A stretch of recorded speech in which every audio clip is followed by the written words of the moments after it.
Welcome to another episode of Med Talk. As we are going through this unprecedented time with public health crisis with COVID-19 pandemic since March, 2.6 million people in the world got infected. 184,000 people worldwide died as of today. In the US only, we had more than 842,000 people infected and 46,000 people died so far. It's a very tragic situation for all of us, and this is one of in lifetime event for all of us. On Matt Talk, this is our fifth episode in the series of COVID-19 updates. We have Dr. Rhea Hans from Plainsboro, New Jersey with us today. Currently living in Bergen County, New Jersey, Rhea got her BA in biology from NJIT and went to medical school at St. George's University. She is currently a pediatric resident in New Jersey and will be pursuing a fellowship in pediatric hematology oncology. Rhea went through the pain of getting COVID-19, unfortunately, recently, and fully recovered, fortunately, and back to work. Welcome, Rhea, to Med Talk. Hi, thank you so much for having me. Thank you, everyone, for listening. So first of all, tell me, how are you feeling now? And are you back to work? So I'm feeling much, much better. I would say I'm back to my baseline. And I did go back to work last week. Okay. So let me ask you a very important question. What exactly happened and what you had with COVID-19? How were you diagnosed? What kind of symptoms you had? How did you start feeling bad? And when did you get actual symptoms? So I was feeling a little run down for a while, but was hard to tell if I was falling sick or if it was just work. I was working nights and I'm always usually pretty run down during that. But I started with a cough. After a day, 2 days of cough, I started to have some body aches, throat pain, and just overall just very tired. And then the next thing was that I lost my taste completely and my smell completely. Still can't smell anything. Okay. And I luckily didn't have a fever, but I did around day 3 and day 4, I did have some shortness of breath. So that was what really the shortness of breath and the loss of smell. I believed that I did have COVID. I did get tested towards the end of my symptoms. And the reason that I decided to get tested was I really wanted to try to donate my plasma. So I'm currently waiting to hear back in regards to that. So that was about 10 days. I was lucky I had a mild course. So you had a confirmed COVID-19 case? Yes. Okay. You had full-fledged symptoms except fever. You had sore throat and you had cough and you lost your taste and smell. And you suspected that you may have COVID-19. Do you remember your exposure? Where did you get it? Did you get it in the community or did you get it at work? Or do you have any do you remember anything?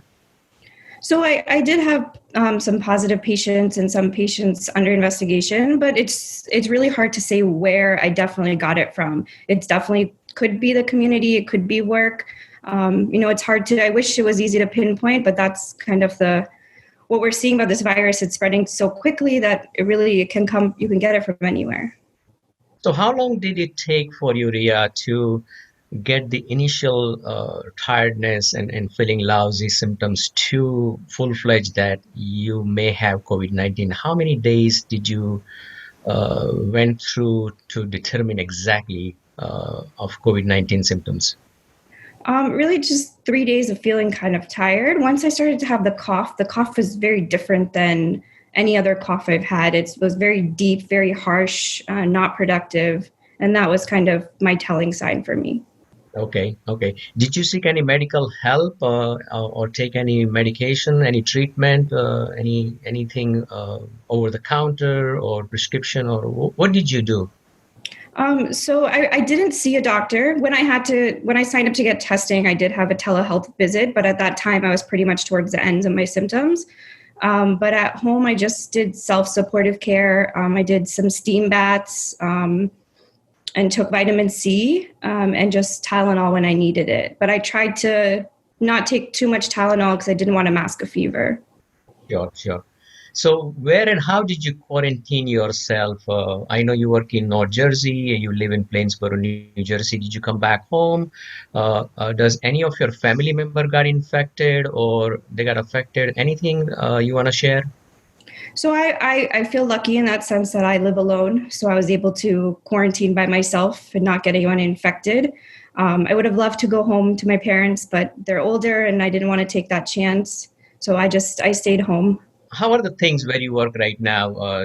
Do you see any declining in the cases from before early March, late March, early April? Now we are almost coming to an end of April.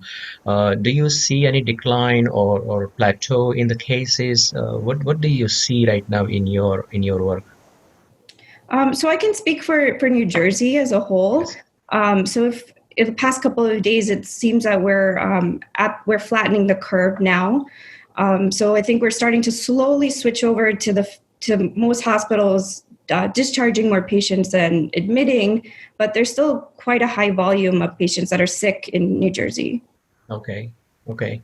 What do you see in upcoming weeks? Do you see that will continue to go down? And when do you expect the normalcy to return, or maybe near normal is not going? It's going to be a new normal. It's not going to be normal like before.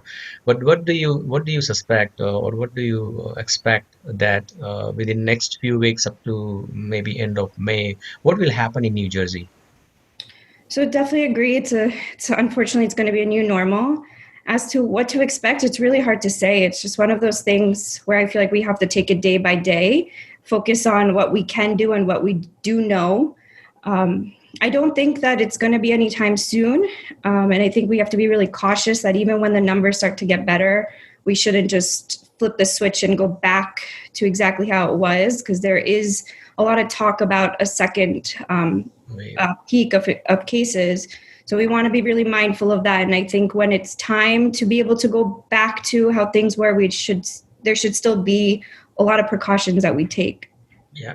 So the best thing is to take precautions and not get infected. So what is your message to our viewers on taking some basic precautions to avoid getting this infection? I think once you get the infection, you may or may not get complications, but I think the best thing is to avoid, and we have been talking about this since this started COVID-19 in January, some of the precautions you need to take.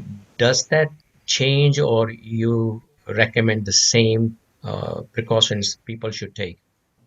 Well, definitely the same precautions that we've been saying from the beginning. So I think what the CDC says and what the government says are the guidelines to follow. So washing hands, social distancing. If you have known exposures, trying to quarantine. Even if you're unfortunately with a large family in the house, trying to quarantine it the best as you can. Wearing a face mask in public, and just being very mindful of what you're doing. What is your take home message for our viewers? What would you like to tell them between now and until we get back to new normal? What is your message for our viewers? So this is it's a very hard time right now, and I think that it's really important not only the precautions that we've talked about already to take those, but also to just kind of make sure you're keeping good mind hygiene. Yeah. I think it's so important right now to talk to the people that are close to you. FaceTiming, Zoom, all those things are so wonderful. I've really taken to meditation and yoga during this time, and I highly recommend that. That's something that's good to do right now. And also, you don't have to feel that you have symptoms of COVID to reach out to your physician. Anyone that has any kind of worry, think it's a really great time to reach out to your physician, talk to them about all your worries, all your anxieties. But most importantly, just the social distancing. I think that's really what we need to continue doing. I know it's really hard, but I definitely think it's making a difference. And we can't stop now just because we're starting to finally see that effect. That's a wonderful thing, a wonderful message for our viewers. Thank you so much, Dr. Rhea Hans, for your time in sharing your experience, giving the inside information from a patient's perspective. I know you are a resident in New Jersey, doing wonderful job at your work, and I wish you all the best in serving your patients and staying healthy as well. And keep up the good work. Thank you so much, Rhea. Thank you so much for having me. And to everyone out there, please stay safe, okay? Thank you. Thank you.